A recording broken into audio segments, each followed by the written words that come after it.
Bonjour à toutes et à tous, merci d'être avec nous pour cette table ronde spéciale Patrimonia 2024 consacrée à Private Corner avec notre invité Maxime Vanneau. Bonjour Maxime. Bonjour Vincent. Vous êtes le responsable des partenariats chez Private Corner. Merci beaucoup d'être avec plaisir. nous. Alors aujourd'hui, vous allez nous dire comment va Private Corner et le marché sur lequel vous évoluez, celui du Private Equity. Vous nous parlerez aussi de vos dernières solutions et qui se veulent accessibles et sur mesure. C'est votre marque de fabrique. Pour vous interroger, nos deux experts, Dimitri Sion. Bonjour Dimitri. Bonjour Vincent. Vous êtes conseiller en gestion de patrimoine chez DS Finance et bonjour Stéphane Moller. Bonjour Vincent. Vous êtes président fondateur de Private Equity Valais. Merci à tous les deux d'être avec nous. Avant d'entrer dans le vif du sujet, Maxime, petit mot de présentation de Private Corner. En quelques mots, qu'est-ce qu'il faut en retenir ? Alors, Private Corner est une société de gestion digitale native qui a été fondée il y a 3 ans et qui est 100% dédiée aux actifs non cotés. Nous mettons à la disposition de nos partenaires en gestion de patrimoine et de fortune une sélection de fonds à dimension institutionnelle qui vont être accessibles à partir de 100 000 euros, alors que ce sont des gestions qui habituellement accueillent des investisseurs extrêmement sophistiqués à partir de plusieurs millions d'euros. Et nous avons cette capacité à couvrir l'univers complet des actifs privés en passant par le private equity, l'infrastructure ainsi que la dette privée. Alors on va parler de tout ça en détail avec nos deux experts et cette première question de Stéphane. Bonjour Maxime. Bonjour Stéphane. Le marché du private equity, c'est un marché qui évolue de façon régulière, constante. Quelles sont les nouveautés pour les investisseurs privés sur ce marché ? Alors c'est vrai que le non-coté qui est arrivé en Europe et en France il y a une 30aine d'années, de manière un peu plus lointaine des États-Unis, est une classe d'actifs qui est en perpétuelle mutation et innovation aujourd'hui. Historiquement, les gérants qui accueillaient des investisseurs institutionnels ont ce souhait aujourd'hui d'élargir leur book d'investisseurs. Ils n'ont ni le setup humain, ni le setup technologique pour pouvoir le faire et donc s'adresse à des gens comme Private Corner pour ouvrir le spectre des investisseurs à une clientèle patrimoniale avec une approche qui reste, et ça doit être le cas, institutionnelle. Dimitri, votre question. Bonjour Maxime. Dimitri. Depuis 2 ans, on est dans un monde, dans une nouvelle ère au niveau des taux d'intérêt. Je pense que c'est important pour les clients qui sont déjà investis et puis aussi pour les clients en devenir de revenir un petit peu sur le contexte au niveau du marché qui a été difficile pour toutes les classes d'actifs mais aussi pour le private equity. Est-ce que vous pouvez nous en dire plus ? Avec plaisir, effectivement, ne pas penser que le private equity, en tout cas que les actifs privés constituent une martingale et pour n'importe quelle typologie d'investisseurs. C'est un marché qui est tout sauf déconnecté de la réalité, qui est tout sauf hors sol. Il est même plus que toute autre classe d'actifs connecté aux entrepreneurs et au tissu économique de la France, de l'Europe et des États-Unis. Et c'est vrai que le non-coté traverse un cycle impacté par la macroéconomie comme n'importe quelle classe d'actifs où les déploiements sont un petit peu moins rapides, les distributions et les cessions le sont aussi. L'énorme avantage de ces gérants-là est un avantage de temps puisqu'ils ont le temps pour déployer, ils ont le temps pour céder et c'est ce qui, pour les meilleurs d'entre eux, leur permet sur un horizon de temps qui est long de générer des performances qui sont très stables, très linéaires et de grande qualité dans le temps. On en vient à vos solutions chez Private Corner. Stéphane. Oui, alors on l'a vu, c'est un marché qui se développe, c'est un marché qui mûrit. Quelles sont les solutions que vous mettez à la disposition des investisseurs privés et notamment concernant les solutions concernant les dettes ? Alors, chez Private Corner, on a un modèle qui ne consiste pas forcément à vouloir démocratiser à tout prix et presque parfois à n'importe quel prix la classe d'actifs. On est persuadé qu'on doit, avec vous, avec notre réseau de distribution, puisque vous êtes nos clients, nous n'avons pas d'approche B2C, avoir une approche qui consiste à professionnaliser, institutionnaliser l'expérience de vos clients patrimoniaux, de vos clients gestion de fortune sur les standards institutionnels. Donc on a vraiment un modèle qui mirrore l'expérience que nous pourrions avoir avec l'un de vos clients et qui est celle aurait un fonds de pension qui aurait investi plusieurs dizaines ou centaines de millions d'euros dans les sous-jacents. Et chez Private Corner, on a à la fois une offre cœur de portefeuille, avec une approche en private equity secondaire, avec une approche en dette privée, ainsi qu'une offre thématique en lien avec la révolution environnementale par exemple, la santé ou d'autres secteurs. Ah, c'est bien beau tout ça, mais par rapport aux autres acteurs du marché, Dimitri, vous aviez une question là-dessus. Alors moi j'avais effectivement une question parce que j'ai eu l'occasion de faire le même métier que Maxime, être du côté de l'offre pendant quelques années. Aujourd'hui je me retrouve de l'autre côté de la barrière en tant que CGP. On voit dans la démocratisation du private equity que les CGP continuent d'être très très très sollicités. Aujourd'hui, qu'est-ce qui va faire que Private Corner va se différencier d'autres plateformes semblables ? C'est vrai qu'il y a énormément de communication sur la classe d'actifs en ce moment. Je pense que le plus urgent est d'être patient On fait rarement d'erreurs quand on prend le temps pour faire ce qu'on a envie de faire. Et la confiance des clients est extrêmement longue à avoir, donc il est important de faire exactement ce que l'on fait pour eux, ce que l'on ferait pour nous. Chez Private Corner, c'est exactement le modèle que l'on applique, avec un modèle, comme je l'évoquais, qui reste institutionnel dans l'approche, avec un modèle qui mirore l'approche institutionnelle et ses fameux appels de fonds progressifs. Un modèle économique qui est extrêmement juste et transparent. C'est un modèle qui a vocation de préserver la création de valeur des équipes, des fonds sous-jacents que l'on sélectionne, tout en ayant un niveau de marge pour nous et pour vous qui soit à la hauteur de vos espérances.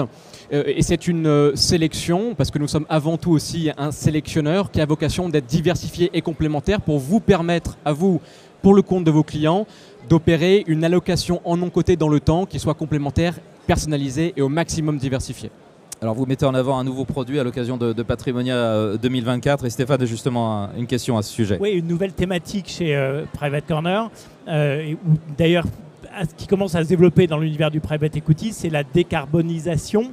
Un feeder avec Tikeo, est-ce que vous pouvez nous en dire un peu plus ? Oui, effectivement, on vient de lancer récemment un feeder avec Tikeo Capital, qui est l'un des principaux gérants en non-coté à travers le monde. C'est une offre qui répond à l'approche de fonds en private equity thématique que l'on souhaite avoir pour nos clients, qui va peut-être venir se mettre en complémentarité d'une approche cœur de portefeuille en secondaire ou en dette privée par exemple. Et c'est vrai que c'est une thématique qui est extrêmement porteuse sur un horizon de temps qui est long, qui a des vents dans le dos de cette thématique qui sont extrêmement prévisibles et qui va, avec beaucoup de pédagogie et de storytelling, permettre à des clients de mettre le pied à l'étrier sur la classe d'actifs avec un très bel acteur, avec une structuration très équilibrée en termes de modèle économique et avec des perspectives d'une brique en non-coté qui va venir optimiser le prisme du risque, du rendement et de la volatilité d'une allocation financière pour un client patrimonial. Dimitri, vous avez une nouvelle question ? Elle concerne plus effectivement la structure de frais, parce que c'est vrai qu'on est dans un monde qui se doit de plus en plus d'être transparent justement sur les frais. De même, de notre côté, on a des clients qui sont effectivement de plus en plus regardants sur cette structure de frais, que ce soit sur les enveloppes ou encore sur les intermédiaires pour leurs produits. On voit aussi l'arrivée quand même de nouveaux feeders proposés en direct par des general partners. Moi, je voudrais savoir un peu comment Private Corner navigue justement dans ce marché avec ces nouveaux entrants. Alors c'est vrai qu'on a toujours été très attentif à la structure de frais, puisque c'est l'un des biais historiques des actifs privés que l'on a connu sous une approche extrêmement différente par le passé, qui était l'approche fiscale. Là, l'objectif de Private Corner, c'est vraiment de valider un itinéraire bis qui va permettre à vos clients d'accéder à des gérants institutionnels très exclusifs et très institutionnels qui demanderaient 5 ou 10 millions d'euros, voire plus, pour accéder en direct à ces gestions. Avec un modèle de frais qui est extrêmement global, de la clean share, avec des parts de rétrocession prévues chez Private Corner. L'objectif est la possibilité également d'y appliquer des frais d'entrée. Pas de carry d'interest sur les fonds Private Corner, ce que l'on retrouve en revanche sur la gestion des fonds sous-jacents. Et tout ça, encore une fois, dans l'objectif de se dire que sur une classe d'actifs au temps long, un écart de frais chaque année pendant longtemps peut être très important en termes de TRI et de multiples à la sortie. Et on est extrêmement attentif à ça. On ne veut pas s'intégrer dans un phénomène qui pourrait être déceptif à court, moyen, voire plus long terme pour vos clients. Mais vraiment, voilà, avoir une approche pérenne de long terme sur la classe d'actifs. Et je crois que c'est très important aujourd'hui.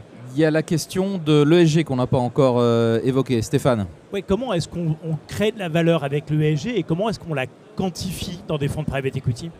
Alors c'est vrai que l'ESG est un sujet assez évident dans le non-coté, dans la mesure où les actifs sont portés, comme vous le savez, en moyenne entre 4 à 6 ans par les gérants en non-coté, quels qu'ils soient.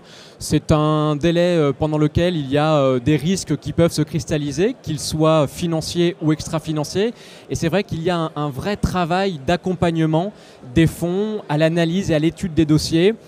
Sur les piliers E, S et G qui sont extrêmement importants pour que la société conserve une valeur stratégique à la sortie pour exercer cette fameuse liquidité. Et vous avez des gérants aujourd'hui qui s'équipent d'équipes intégrées en interne chez eux pour dédier et traiter ces sujets qui sont des sujets de création de valeur évidemment très importants.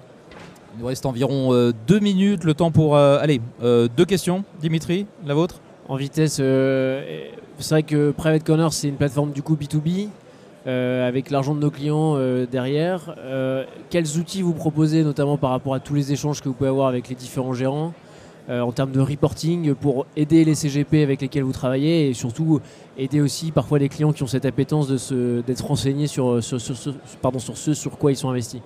Alors, effectivement, Private Corner, en réalité, c'est une société de gestion pour la sélection de gérants et la structuration de feeders, couplée à une plateforme digitale qui est 100% propriétaire à Private Corner, qui permet d'optimiser tout le cycle de vie sur la classe d'actifs, de l'entrée en relation jusqu'au reporting. On se doit de fluidifier une classe d'actifs qui a pu être assez lourde sur le plan administratif historiquement, une classe d'actifs qui a pu être opaque sur l'information délivrée. Et chez Private Corner, on est aussi, je dirais, discipliné et respecté pour ça, pour cette plateforme digitale, pour ce portail investisseur qui va permettre de suivre la vie des clients et des fonds suite aux investissements avec énormément de granularité. Et à titre d'exemple très rapide, on arrive à produire des reportings semestriels avec en granularité l'intégralité des lignes pour vos clients auxquels ils sont exposés sur les fonds sous-jacents. Et c'est hyper important parce que le non-coté, c'est aussi ça, c'est donner du sens à son investissement, c'est suivre ses investissements et c'est notre approche servicielle, notre offre de service qu'on ne cesse de faire progresser et qu'on met à côté de la sélection et des produits qu'on peut par ailleurs proposer. Stéphane, une dernière pour la route. Ouais, comment ne pas terminer par te demander quels sont les futurs développements de Private Corner?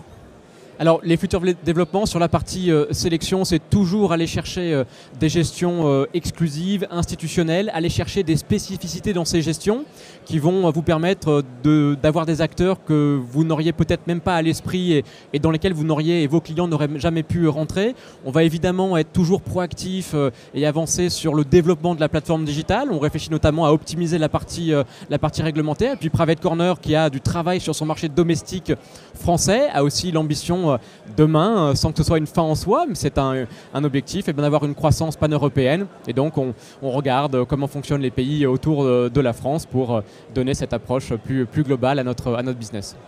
Maxime Vanneau, ce sera le mot de la fin. Merci beaucoup d'avoir été avec nous, responsable des partenariats de Private Corner. Et merci à nos deux experts, Dimitri Sion, DS Finance, et Stéphane Moller, Private Equity Valais. Merci à toutes et à tous de nous avoir suivis. Très bon patrimonia à toutes et à tous.